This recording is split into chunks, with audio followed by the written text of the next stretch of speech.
Bélgica, agosto de 1944. Uma jovem se encontra à beira de uma estrada rural. Ela tem 21 anos.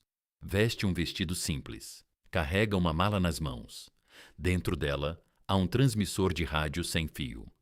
Do tipo que os nazistas caçam pela Bélgica há 4 anos.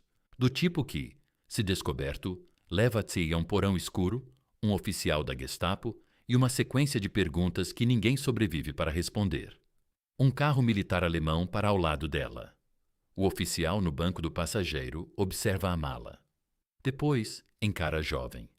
Ele saca uma pistola e a aponta para o rosto dela. Ela sorri. Ele questiona, com tom cético, em francês. Ela permanece serena. Responde em francês, dissipando as suspeitas dele. Ele propõe uma carona. Ela entra no veículo, viajam juntos por 20 minutos pelas terras ocupadas da Bélgica. O oficial puxa a conversa. Ela responde em francês impecável. Mantém a mala no colo o tempo todo. Ele a deixa na entrada da vila seguinte. Ela agradece. Observa o carro se afastar. Em seguida, pega a mala com o rádio de espiã e segue para o próximo esconderijo seguro. Na mesma bagagem, ela transportava documentos sobre um homem que lhe disseram ser um líder-chave da resistência. Só após a guerra, ela descobriria sua verdadeira identidade. Era o príncipe da Bélgica. Sua tarefa? Mantê-lo vivo, localizar uma pista de pouso e levá-lo a Londres. Ela cumpriu os 3 objetivos. Os alemães nunca souberam. Pouquíssimas pessoas conhecem o nome dela. Elaine Marie Madden nasceu em 7 de maio de 1923, em Poperinge, na Bélgica. Poperinge fica a 6 milhas atrás das planícies de Flandres. Se você se lembra desse nome das aulas de história, associa-o à lama e aos arames farpados, e a uma geração de rapazes jogados em uma engrenagem que os destruiu. A Grande Guerra terminara 5 anos antes do nascimento de Elaine, mas suas marcas persistiam. Os cemitérios ainda estavam em construção quando ela veio ao mundo. Seu pai, Larry Madden, era australiano.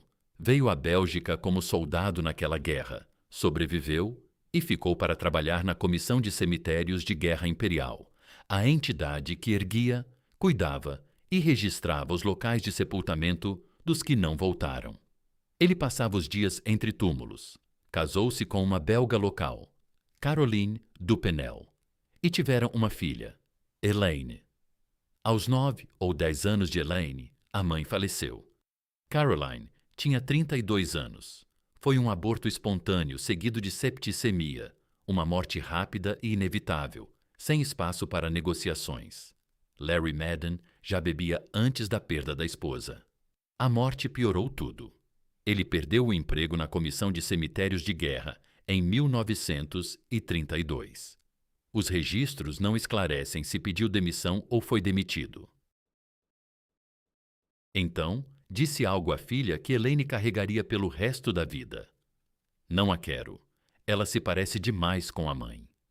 Enviou-a para viver com os avós maternos em Poperinge. Reflita sobre isso um instante. Uma menina de 10 anos, órfã de mãe.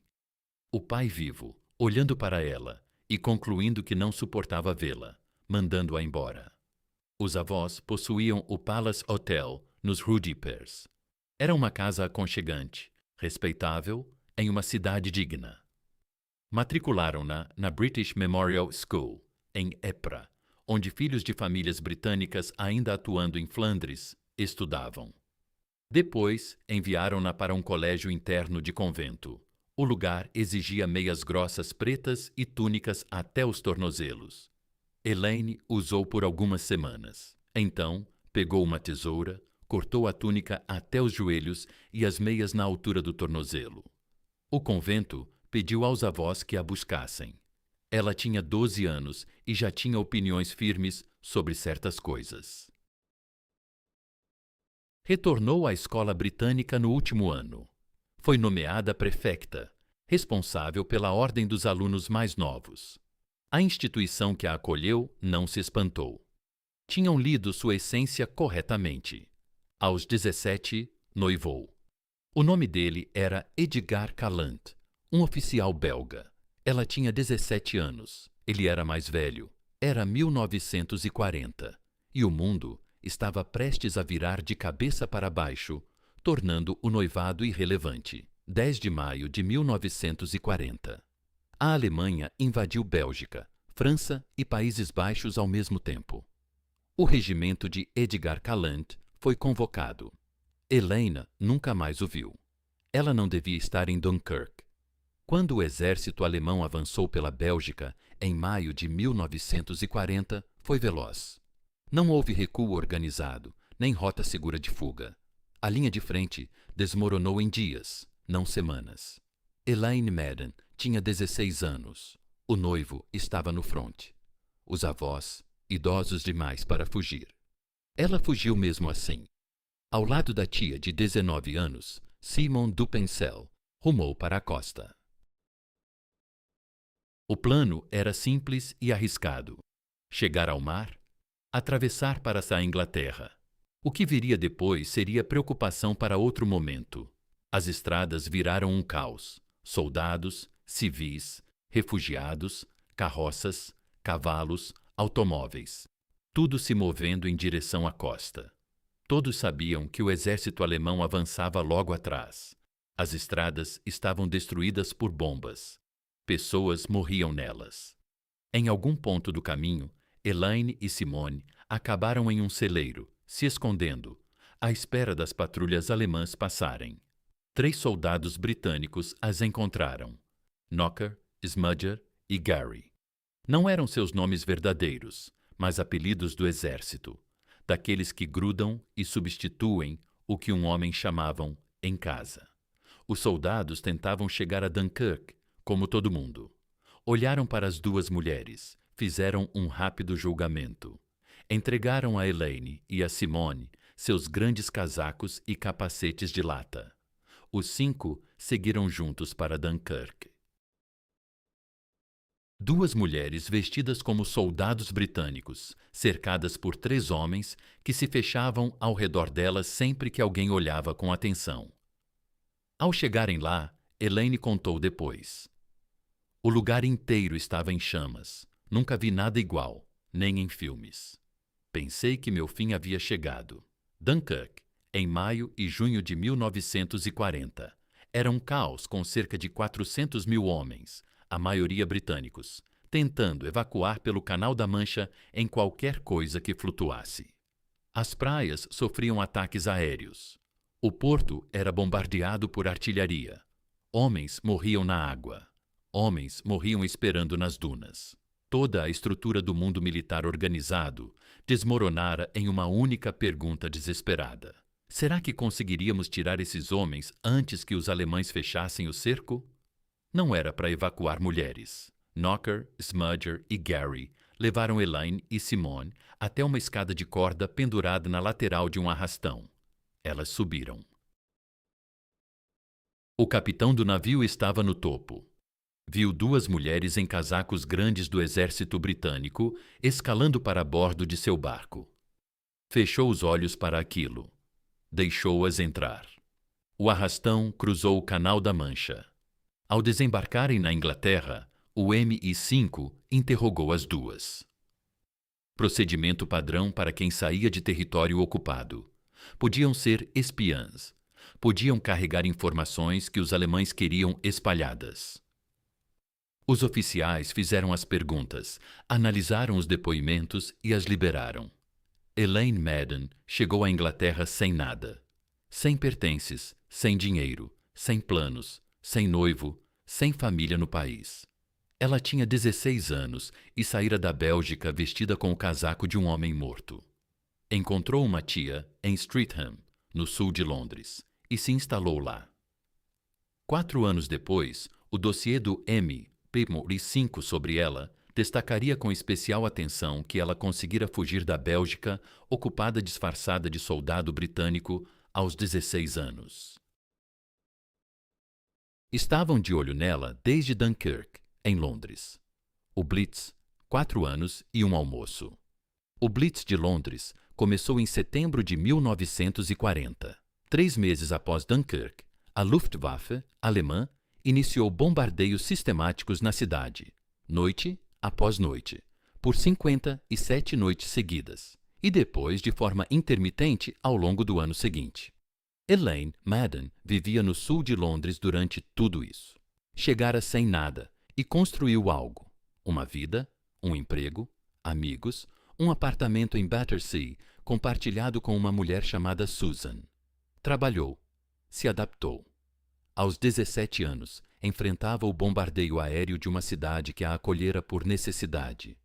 Inscreveu-se no Auxiliary Territorial Service, o ATS, o ramo feminino do Exército Britânico.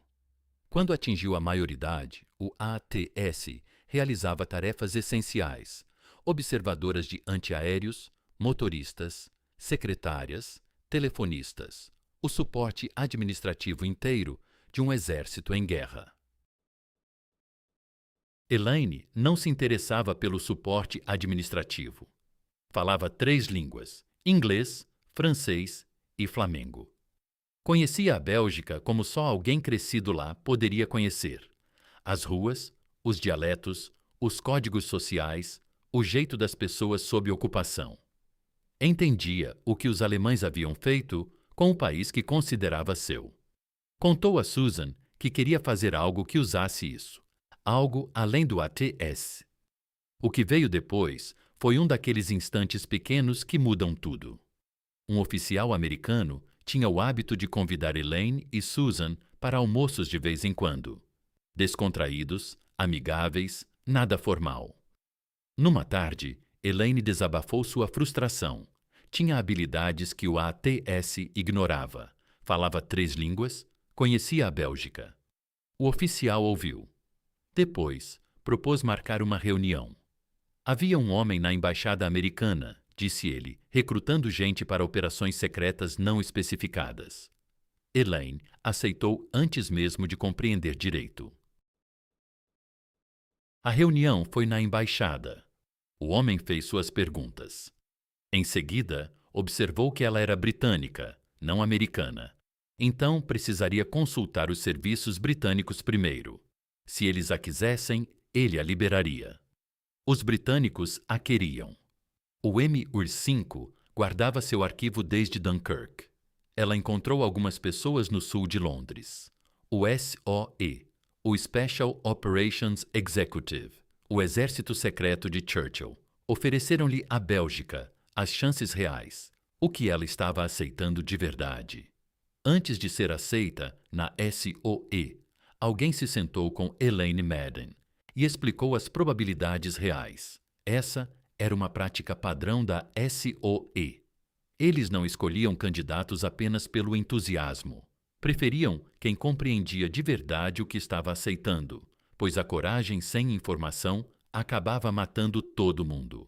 A T-Section, divisão belga da SOE, registrava uma taxa de mortalidade de 1 em 3. Dos agentes enviados à Bélgica, 1/3 não retornava vivo. Nem ferido, nem preso e trocado. Morto. As chances na F-Section da França, mais conhecida do público, já eram duras o suficiente. A T-Section era pior. A Bélgica, país menor, estava mais densamente ocupada, com presença da Gestapo, que aprimorava seus métodos há 4 anos. As redes de informantes eram profundas e consolidadas. Os serviços de inteligência alemães sabiam da operação da SOE por lá e haviam desmantelado vários circuitos. 4 agentes da SOE foram capturados na região das Ardenas nas semanas anteriores ao embarque de Elaine. Eles sofreram torturas. Depois, foram decapitados. Elaine ouviu tudo isso. Disseram-lhe de forma direta e precisa, porque a SOE exigia uma escolha consciente. Ela afirmou que queria prosseguir. A SOE a encaminhou para a junta de avaliação de alunos em Cranleigh, Surrey, para testes psicológicos e de aptidão.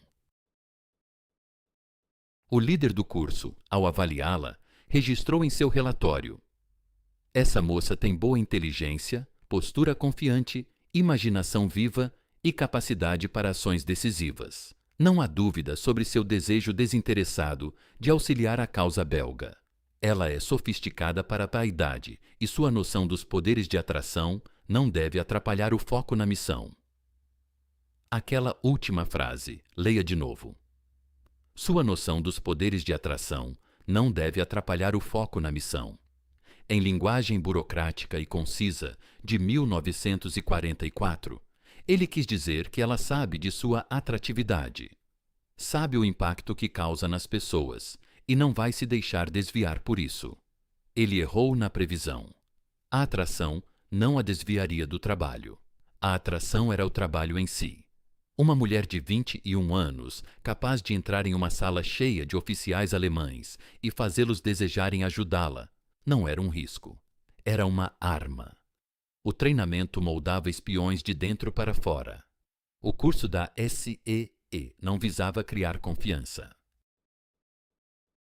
Servia para descobrir se você já a possuía. A parte física rolou na Escócia, terreno montanhoso das terras altas, do tipo que quebra corpos e almas há séculos, subidas íngremes, travessias de rios, circuitos de obstáculos sob chuva e frio. Você corria, escalava, caía e se levantava. O treino com armas incluía pistolas, fuzis, explosivos e algo chamado abate silencioso, um sistema marcial inspirado no submundo criminal de Xangai, para neutralizar oponentes maiores com alavancagem e precisão, em vez de força bruta. Uma mulher de 1,50 metros podia derrubar um homem de 1,80 metros se fosse rápida, exata e sem vacilar. E era exatamente a hesitação que eles eliminavam no treinamento. A parte de ofícios operacionais aconteceu em Beaulieu, na Nova Floresta, a escola de aperfeiçoamento da SOE. Histórias de fachada, detecção de vigilância, contra-vigilância, como identificar se estava sendo seguida, como despistar um rastro, como agir em um posto de controle carregando itens que levariam à morte se descobertos. Essa última lição não era teórica. Elaine ganhou um nome de cobertura, Elaine Moose. Nomes secundários, Imaginem e Alice. Seus documentos falsos forjavam uma identidade inteira e fictícia. Data de nascimento, cidade natal, histórico profissional, motivo para viagens, razão para estar em determinado lugar, em hora específica. Ela precisou assimilar essa persona como um ator aprende um papel. Só que, se esquecesse algo, não seria só uma crítica ruim. Ela também aprendeu a codificar e decodificar mensagens. Como mensageira e não operadora de rádio dedicada, seu papel não era transmitir, mas transportar o transmissor em segurança, entregar mensagens codificadas ao operador de rádio e, quando necessário, codificar ou decodificar comunicações por conta própria. Ela concluiu todos os módulos. Na noite de 5 de agosto de 1944, embarcou em um bombardeiro Liberator da Força Aérea do Exército dos Estados Unidos e voou para o leste, rumo à Bélgica, às Ardenas, a área onde 4 colegas haviam sido capturados, torturados e decapitados 6 semanas antes. O lançamento, 5 de agosto de 1944. O que ela viu descendo pela escuridão era deslumbrante. As Ardenas belgas, sob luar de agosto, campos amplos e ondulados de plantações, pálidos e luminosos de cima, salpicados por grupos de árvores e fazendas isoladas aqui e ali. A terra estendida como um mapa, serena e imóvel, alheia à guerra que se desenrolava sobre ela. Tinham-lhe dito que a zona de paraquedas era um conjunto específico de campos, perto de uma vila determinada. Abaixo dela, no solo, ela avistou 2 silhuetas diminutas já recolhendo seus paraquedas. Seus companheiros de equipe, André Wendelin, o chefe do circuito, e Jack Van Despiel, o operador de rádio. Ela desceu flutuando. Fazia 4 anos que ela havia saído da Bélgica. Partira como uma garota de 16 anos, vestida com o casaco de um soldado morto. Agora retornava como uma agente de inteligência treinada, munida de documentos falsos, uma identidade de fachada e o saber sobre o destino dos 4 agentes que a precederam. O chão se aproximou. Ela tocou o solo, reuniu o paraquedas. Em algum lugar próximo, o exército alemão ainda controlava o país que ela viera libertar. Enterrou o paraquedas, ajeitou-se e seguiu em direção à fazenda, onde o primeiro contato da casa segura a esperava. Estava em casa. A missão girava em torno de sabotagem e de um príncipe. O papel oficial de Elaine Madden era o de mensageira rápida para o líder do circuito, André Wendelin. Na realidade, isso significava que ela atuava como seus olhos, ouvidos, pernas e voz. A infraestrutura humana móvel que ligava as partes fixas e arriscadas da operação. O próprio Wendelin era um homem procurado. O serviço de inteligência alemão, o Sicherheit, mantinha um dossiê sobre ele. Ele não podia se deslocar sem cuidados. Não podia entrar em uma vila e fazer perguntas sem correr perigos. Elaine, sim. Aos 21 anos, ela parecia ainda mais jovem. Falava o francês belga com fluência, carregando o sotaque e as expressões de quem crescera ali. Não havia registro dela, nenhuma ligação conhecida, motivo algum para levantar suspeitas. Para qualquer guarda em um posto alemão, ela era apenas uma moça local, cuidando de seus afazeres. Suas tarefas envolviam coletar dados sobre os locais de lançamento dos foguetes V1 e V2 na área, articular ações com células da resistência local, transportar mensagens codificadas entre os membros dispersos do circuito e, conforme lhe fora instruído com precisão, identificar uma pista de pouso e auxiliar no traslado seguro de uma personalidade crucial para a Grã-Bretanha.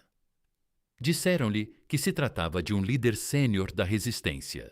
Não revelaram sua identidade verdadeira. As armas V definiam o pano de fundo de tudo. Desde junho de 1944, a Alemanha castigava Londres e o sudeste inglês com bombas voadoras V1. Os mísseis balísticos V2 viriam em seguida. Os sítios de lançamento situavam-se nos Países Baixos, na Bélgica, na Holanda e no norte da França. Os aliados precisavam das posições exatas, rotas, coordenadas, horários. Qualquer detalhe que permitisse raids aéreos para demolir a estrutura. Elaine obtinha essas informações como todo agente competente, fragmento por fragmento, em diálogos casuais, observações atentas, relatos de quem confiava nela por ser uma jovem de bicicleta que parava para pedir indicações, comprar algo em uma barraca de mercado ou só trocar palavras sobre o clima, os alemães e rumores dos americanos avançando para o norte. Ela também transportava o transmissor de rádio sem fio.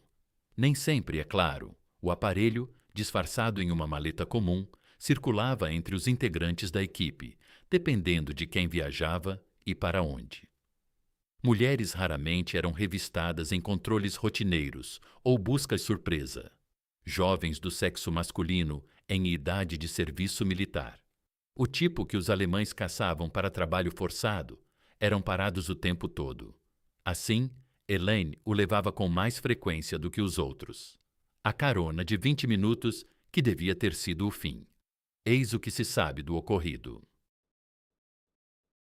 Elaine Madden caminhava por uma estrada na Bélgica ocupada.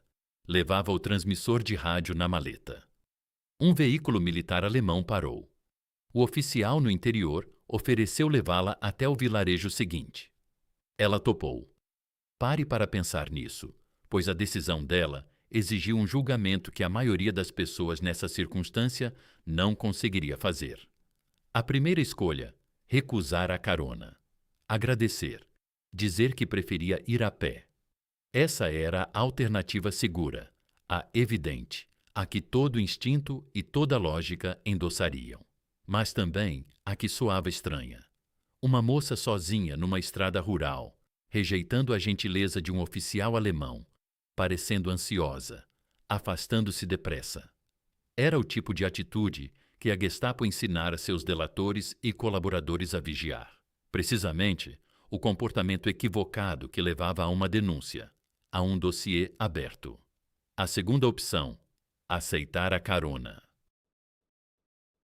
Entrar no carro, colocar a maleta com o rádio de espiã no colo, puxar conversa, sorrir, agir como uma garota comum pegando uma boleia, porque garotas pegam boleias e isso é rotina. Nada de extraordinário aqui. Ela entrou no veículo. Dirigiram por 20 minutos. O oficial falou. Ela respondeu. Seu francês era impecável, não o de quem aprendera a língua como estrangeira, mas o de nativa da região fronteiriça flamenga francesa, onde as duas línguas se misturavam e disputavam a cada frase. A maleta repousava em seu colo. O transmissor jazia dentro dela. O oficial estava a 18 polegadas de um dos segredos mais bem guardados na Bélgica ocupada. Ele nunca questionou a mala. Deixou-a na entrada da aldeia. Ela agradeceu. Esperou o carro sumir de vista. Depois, seguiu para a casa segura, pousou a mala no chão e continuou com as tarefas. Anos mais tarde, ela contou isso como um dos seus momentos mais arriscados, sem drama, sem o peso que a história merecia, num tom distante de quem já havia calculado as probabilidades e seguido em frente.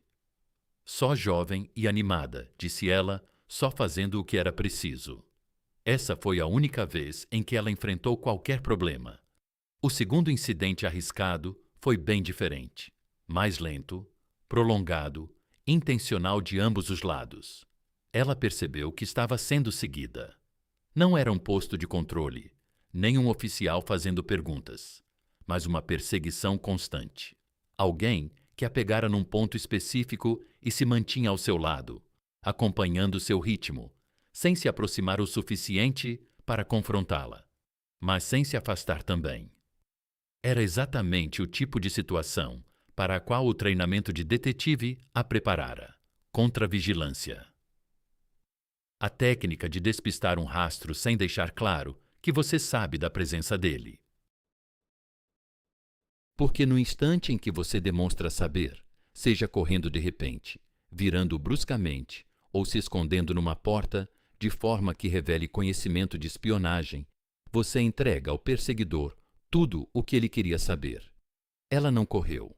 Não entrou em pânico. Aplicou as lições aprendidas. Mudanças de rota que pareciam decisões comuns. Paradas em lojas e entradas de prédios.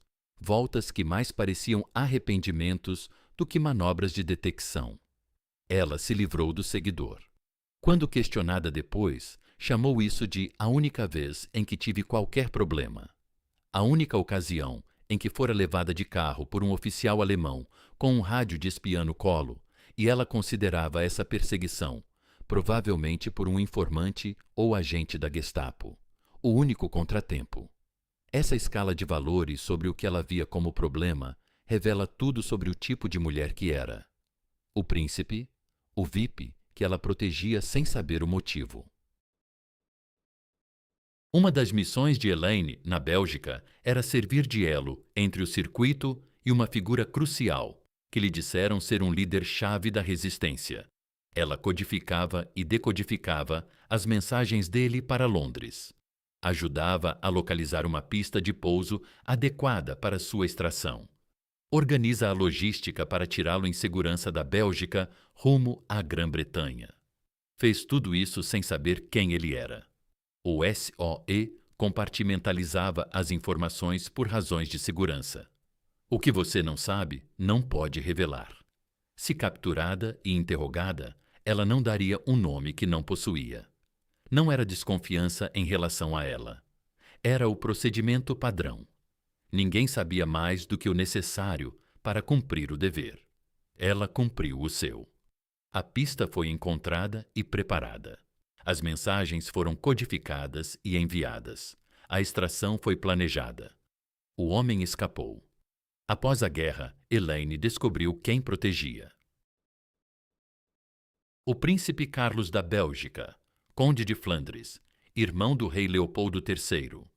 O homem que atuaria como regente da Bélgica de 1944 a 1950, enquanto investigavam a conduta de seu irmão durante o conflito. Aos 21 anos, nas Ardenas, pedalando entre fazendas com uma mala, uma história de fachada e documentos falsos, ela coordenava a saída segura do herdeiro do trono belga. E nem imaginava. A revelação, quando veio, não a encheu de orgulho, mas de uma espécie de compreensão retrospectiva. Achei que ele fosse um líder importante da resistência, disse ela. Foi o que me contaram. Só segui em frente. Só segui em frente. Essa expressão veio a defini-la. A libertação e o que veio em seguida. Em setembro de 1944, as forças aliadas libertaram a Bélgica. A liberação foi rápida no oeste. Bruxelas caiu em 3 de setembro. A frente alemã desmoronou numa linha ampla e, por alguns dias eufóricos, pareceu que a guerra acabaria antes do inverno. Não acabou. A Batalha das Ardenas ainda viria.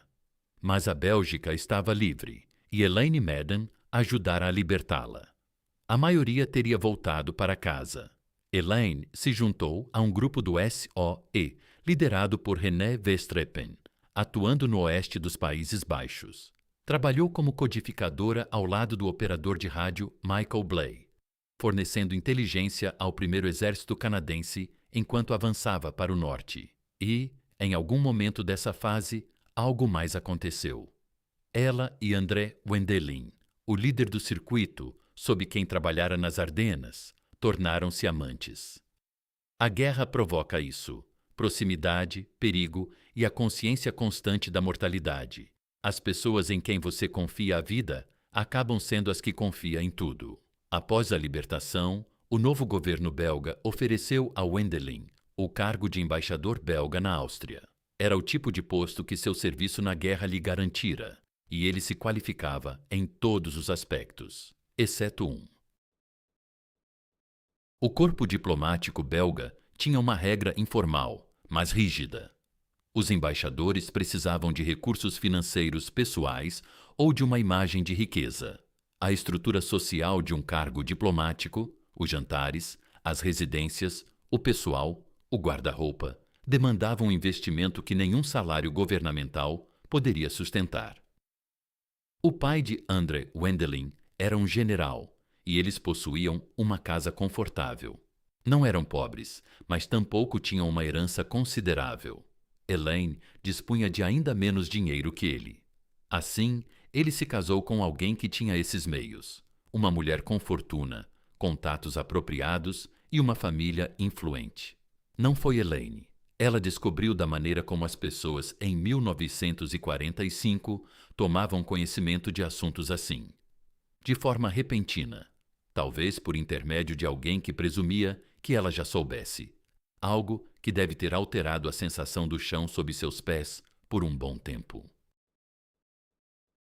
Anos depois, com a franqueza de quem teve décadas para digerir o ocorrido, ela comentou: ele se casou com uma moça rica e eu me casei com Michael Blay por despeito.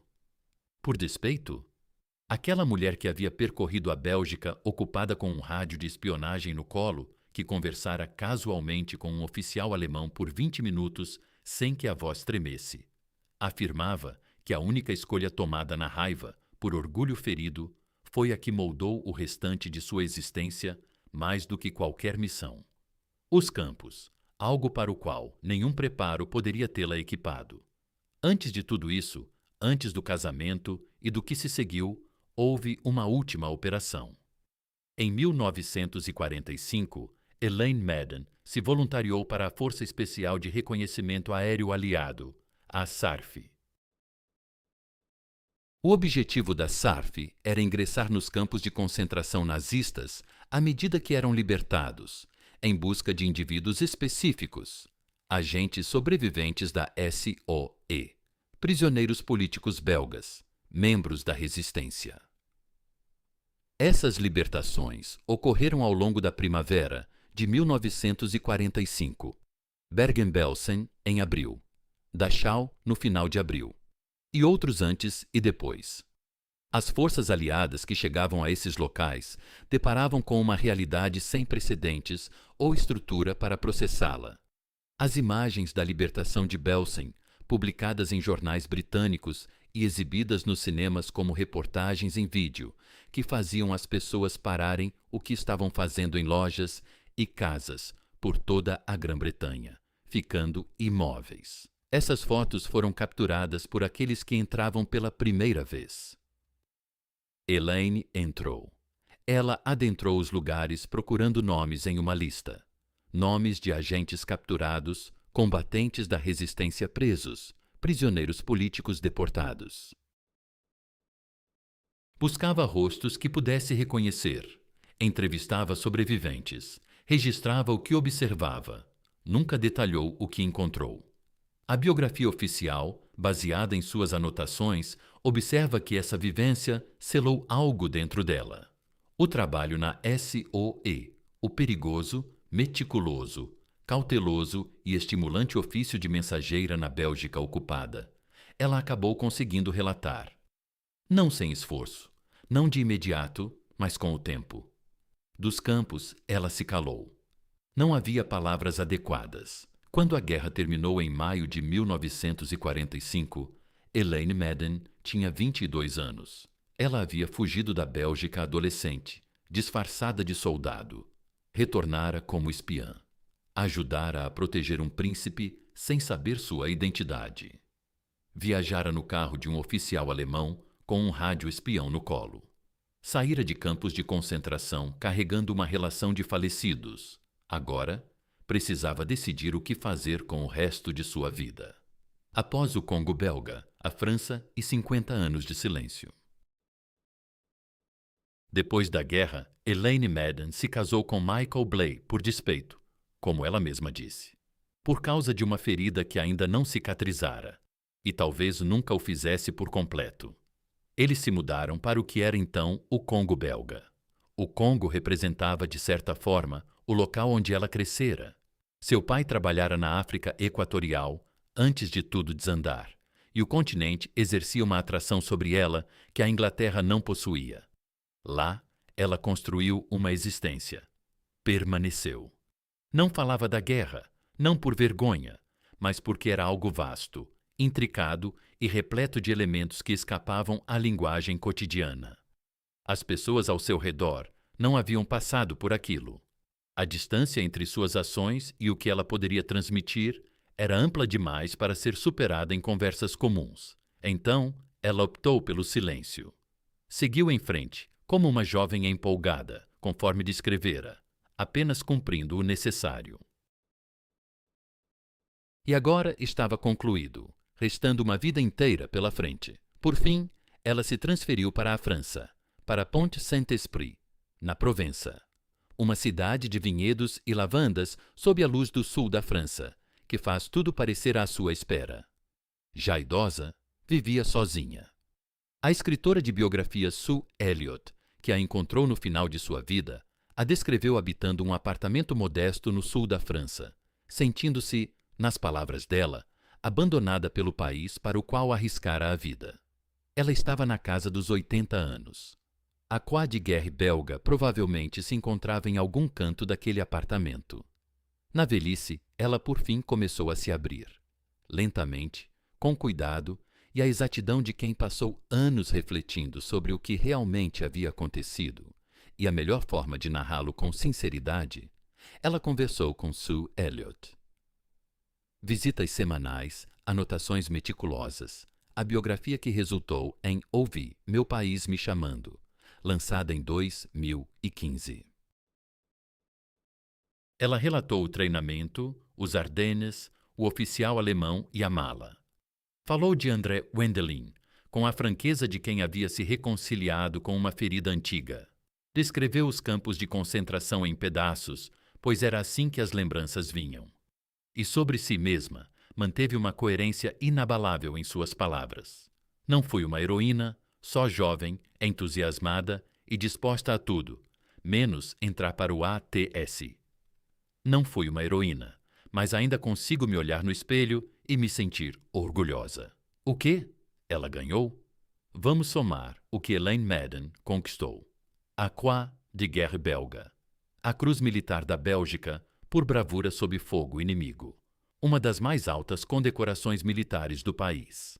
Reconhecimento como uma das duas únicas mulheres lançadas de paraquedas na Bélgica, ocupada pela seção T do SOE.